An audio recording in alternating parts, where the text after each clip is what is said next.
নমস্কাৰ মৰমৰ ছাত্ৰ ছাত্ৰী আৰু মোৰ বন্ধু বান্ধৱীসকল আহোম ক্লাছেছ ইউটিউব চেনেলত আপোনালোকৰ স্বাগতম জনাইছোঁ। আজি মই লৈ আহিছোঁ দশম শ্ৰেণীৰ পাঠ্যপুথি ইতিহাসৰ প্ৰথম খণ্ডৰ চতুৰ্থ অধ্যায়। পাঠটোৰ নাম হ'ল স্বাধীনতা আন্দোলন আৰু অসমত জাতীয় জাগৰণ। ছাত্ৰ ছাত্ৰীসকল তোমালোকে ভিডিঅ'টো স্কিপ নকৰাকৈ গোটেইখিনি চাব। ইয়াতে তোমালোকৰ সেইটো পাৰ্টত থকা গোটেইখিনি কুৱেশ্যন লৈ অহা হৈছে আৰু তোমালোকৰ এইটো মেট্ৰিক পৰীক্ষাৰ কাৰণে খুবেই উপযোগী হ'ব। প্ৰথমত দিয়া আছে আমাৰ ইয়াত অতি চমু উত্তৰৰ প্ৰশ্ন। এইবিলাক 1 মাৰ্কৰ প্ৰশ্ন তোমালোকৰ দিয়া আছে। 1 নম্বৰত দিয়া আছে ইয়াণ্ডাবু সন্ধি কেতিয়া হৈছিল। ইয়াৰ উত্তৰটো আছে ইয়াত ইয়াণ্ডাবু সন্ধি হৈছিল 1826 চনৰ 24 ফেব্ৰুৱাৰী। তাৰপিছত 2 নম্বৰত দিয়া আছে আমাৰ কোম্পানীৰ আমল বুলিলে কোনটো সময়ক বুজোৱা হয়। ইয়াৰ উত্তৰ দিয়া আছে 1826 চনৰ পৰা 1858 চনলৈ। তাৰপিছত 3 নম্বৰত দিয়া আছে অসমত বাংলা ভাষাৰ প্ৰচলন কেতিয়া হৈছিল। ইয়াৰ উত্তৰ দিয়া আছে আমাৰ 1837 চনৰ পৰা অসমত বাংলা ভাষাৰ প্ৰচলন আৰম্ভ হৈছিল।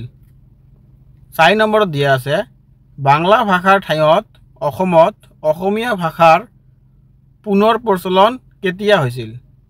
ইয়াৰ উত্তৰ দিয়া আছে আমাৰ 1873 চনত। তাৰপিছত 5 নম্বৰত দিয়া আছে অসম ছাত্ৰ সন্মিলনৰ মুখপত্ৰখন কি আছিল। ইয়াৰ এনচাৰত দিয়া আছে আমাৰ উত্তৰ দিয়া আছে মিলন। তাৰপিছত 6 নম্বৰত দিয়া আছে আমাৰ ৰায়ত সভাসমূহৰ মুখ্য উদ্দেশ্য কি আছিল। ইয়াৰ উত্তৰ আছে আমাৰ ব্ৰিটিছ চৰকাৰৰ দ্বাৰা প্ৰৱৰ্তিত ভূমি আৰু ৰাজহ ব্যৱস্থাৰ বিৰোধিতা কৰা। 7 নম্বৰত দিয়া আছে সদৌ অসম ৰায়ত সভাৰ গঠন কেতিয়া হৈছিল। ইয়াৰ উত্তৰটো আছে 1933 চনৰ পৰা 8 এপ্ৰিললৈ। তাৰপিছত আমাৰ 8 নম্বৰত দিয়া আছে এইবিলাক ছাত্ৰ ছাত্ৰীসকল 1 মাৰ্কৰ কুৱেশ্যন তোমালোকৰ কাৰণে খুবেই ইম্পৰ্টেণ্ট হ'ব মেট্ৰিক পৰীক্ষাৰ কাৰণে। এইবাৰ তোমাৰ 45 নম্বৰ আহিব MCQ টাইপ কুৱেশ্যন, সেইকাৰণে তোমালোকে ভালকৈ চাবা। 8 নম্বৰত দিয়া আছে আমাৰ আহোম সভাৰ সম্পাদক কোন আছিল। উত্তৰত দিয়া আছে পদ্মনাথ গোহাঁই বৰুৱা। তাৰপিছত 9 নম্বৰত দিয়া আছে যোৰহাট সৰ্বজনীন সভা কেতিয়া আৰু কাৰ নেতৃত্বত গঠন কৰা হৈছিল। ইয়াৰ উত্তৰটো হ'ব 1884 চনৰ জগন্নাথ বৰুৱাৰ নেতৃত্বত গঠন কৰা হৈছিল। 10 নম্বৰত দিয়া আছে আমাৰ অসম প্ৰদেশ কংগ্ৰেছ কমিটিৰ প্ৰথম সভাপতি আৰু সম্পাদক কোন আছিল। ইয়াৰ উত্তৰটো হ'ব সভাপতি কুলধৰ চলিহা আৰু সম্পাদক নবীন চন্দ্ৰ বৰদলৈ আছিল। তাৰপিছত 11 নম্বৰত দিয়া আছে আমাৰ অসম প্ৰদেশ কংগ্ৰেছ কমিটিৰ আনুষ্ঠানিকভাৱে নিৰ্বাচিত প্ৰথমজন সভাপতি কোন আছিল। ইয়াৰ উত্তৰত দিয়া আছে বিষ্ণুৰাম মেধি। তাৰপিছত অসমৰ প্ৰথম প্ৰধানমন্ত্ৰী কোন আৰু কেতিয়া নিৰ্বাচিত হৈছিল। ইয়াৰ উত্তৰত দিয়া আছে গোপীনাথ বৰদলৈ 1946 চনত। তাৰপিছত আছে 13 নম্বৰ কুশল কোঁৱৰক কি অপৰাধত ফাঁচি দিয়া হৈছিল। ইয়াৰ উত্তৰটো হ'ব সৰু পথত ৰেল বগৰোৱাৰ অপৰাধত। কুশল কোঁৱৰে এই সৰু পথাৰত ৰেল বগৰাইছিল, তাৰ কাৰণে তেওঁক ফাঁচি দিয়া হৈছিল। তাৰপিছত 14 নম্বৰত দিয়া আছে গুৱাহাটী বিশ্ববিদ্যালয় কেতিয়া স্থাপন কৰা হৈছিল। ছাত্ৰ ছাত্ৰীসকল এইটো খুবেই ইম্পৰ্টেণ্ট তোমালোকৰ কাৰণে 1 মাৰ্কৰ। এইটো হ'ব 1948 চনৰ 26 জানুৱাৰী তাৰিখে। তাৰপিছত আছে আমাৰ ইয়াত 15 নম্বৰত অসম চিকিৎসা মহাবিদ্যালয় আনুষ্ঠানিকভাৱে কেতিয়া নামাঙ্কিত হয়। ইয়াৰ উত্তৰত দিয়া আছে 1947 চনৰ 3 নৱেম্বৰত নামাঙ্কিত হয়। তাৰপিছত 16 নম্বৰত দিয়া আছে গুৱাহাটী চিকিৎসা মহাবিদ্যালয় কেতিয়া আনুষ্ঠানিকভাৱে আৰম্ভ হয়। ইয়াৰ উত্তৰটো হ'ব 1960 চনৰ পৰা 1960 চনৰ 20 ছেপ্টেম্বৰ তাৰিখৰ পৰা আৰম্ভ হয়। ছাত্ৰ ছাত্ৰীসকল তোমালোকে যদি মোৰ চেনেলটো ছাবস্ক্ৰাইব কৰা নাই চেনেলটো ছাবস্ক্ৰাইব কৰি ৰাখিব। মই আৰু 100টামান MCQ টাইপ কুৱেশ্যন লৈ আহিম, তোমালোকে মোৰ এইটো চেনেলৰ তলত যাই কিনে পাই যাবা। তাৰপিছত আছে আমাৰ ইয়াত চমু উত্তৰৰ প্ৰশ্ন। 1 নম্বৰত দিয়া আছে অসমীয়া লিটাৰেৰী ছ'চাইটিৰ বিষয়ে চমুকৈ লিখা। ইয়াৰ উত্তৰত দিয়া আছে আমাৰ উত্তৰ 1870 চনৰ পৰা অসমত চৰকাৰীভাৱে বঙলা ভাষাৰ প্ৰয়োগ কৰা হৈছিল, যাৰ ফলত স্কুল, অফিচ, কাছাৰী, আদালতত সকলোতে বঙলা ভাষাৰে প্ৰচলন আছিল।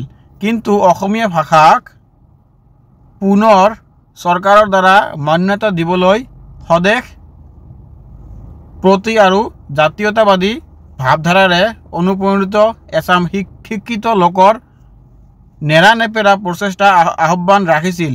কলিকতালৈ উচ্চ শিক্ষাৰ বাবে যোৱা অসমীয়া ছাত্ৰসকলক একত্ৰিত হৈ অসমীয়া ভাষা সাহিত্য উন্নয়নৰ অৰ্থে 1872 চনত অসমীয়া লিটাৰেচি ছ'চাইটিৰ জন্ম দিয়ে। আৰম্ভণিতে অনানুষ্ঠানিক নেতৃত্ব দিছিল দেৱীচৰণ বৰুৱা আৰু গুণ গোবিন্দ ফুকনে। 2 নম্বৰত দিয়া আছে আমাৰ জোনাকী যুগৰ উল্লেখযোগ্য জাতীয়তাবাদী উত্তৰণৰ এটা চমু আভাস দিয়া। ইয়াৰ উত্তৰত দিয়া আছে আমাৰ 1888 চনত গঠন হোৱা অসমীয়া ভাষা উন্নত সাধনী সভাৰ প্ৰকাশিত আলোচনীখনৰে নাম আছিল জোনাকী।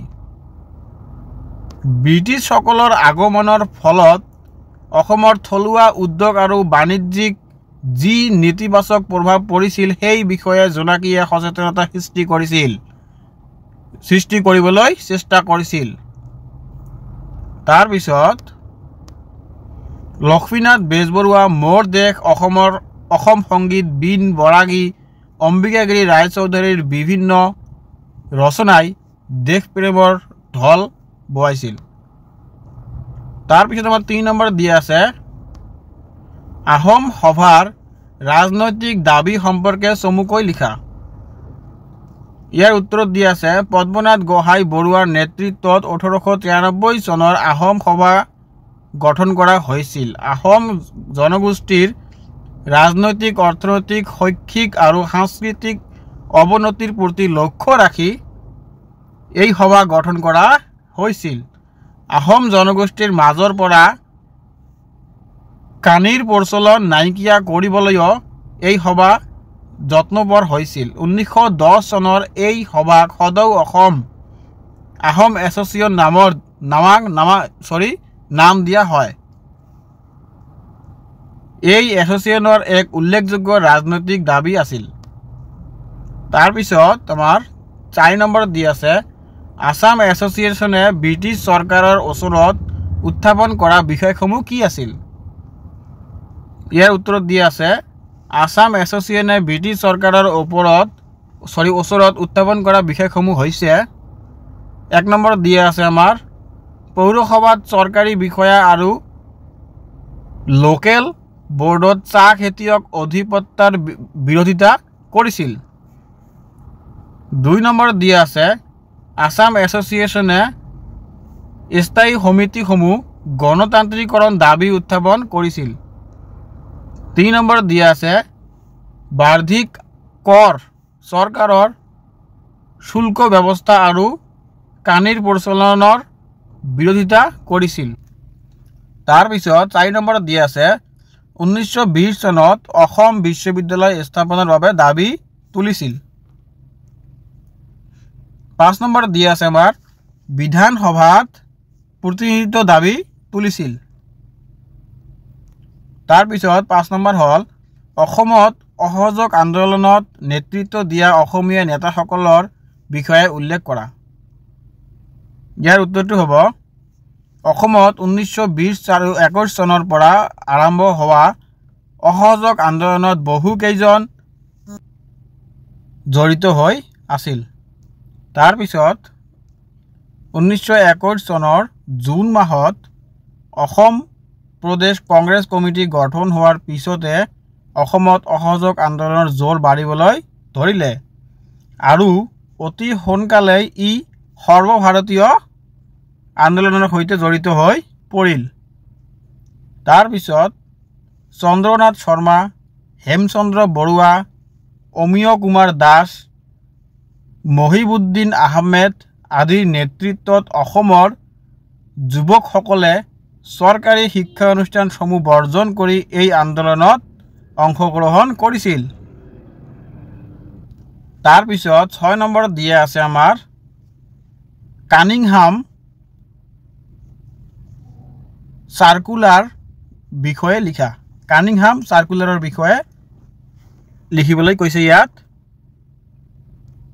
উত্তৰ দিয়া আছে আইন অমান্য আন্দোলনক ব্ৰহ্মপুত্ৰ উপত্যকাক এক বৃহৎ আন্দোলনলৈ ৰূপান্তৰিত কৰাত স্কুল কলেজত শিক্ষা গ্ৰহণ কৰি থকা ছাত্ৰ ছাত্ৰীসকলে যথেষ্ট অৰিহণা আগবঢ়াইছিল।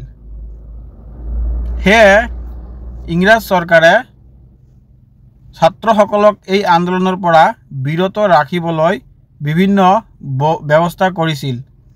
1930 চনত কানিংহাম সাৰ্কুলাৰ তেনে এক ব্যৱস্থাৰ অংশ আছিল। 7 নম্বৰত দিয়া আছে আমাৰ গোপীনাথ বৰদলৈ মন্ত্ৰীসভাই স্বাধীনতাৰ পিছত মুখামুখি হোৱা সমস্যা সম্পৰ্কে চমুকৈ লিখা। ইয়াৰ উত্তৰটো হ'ব স্বাধীনতাৰ ঠিক পিছতে উত্তৰ পূৰ্বাঞ্চলে সীমান্ত সমস্যাৰ সন্মুখীন হ'বলগীয়া হৈছিল। 1947 চনৰ দেশ বিভাজনে ভাৰতবৰ্ষৰ আন অঞ্চলৰ লগত উত্তৰ পূব ভাৰতৰ যোগাযোগ বিঘ্নিত কৰিছিল। মাত্ৰ 12 কিলোমিটাৰ বহল সংকীৰ্ণ স্থলভাগে উত্তৰ পূবক ভাৰতৰ অন্য প্ৰান্তৰ লগত সংযোগ কৰি ৰাখিছিল।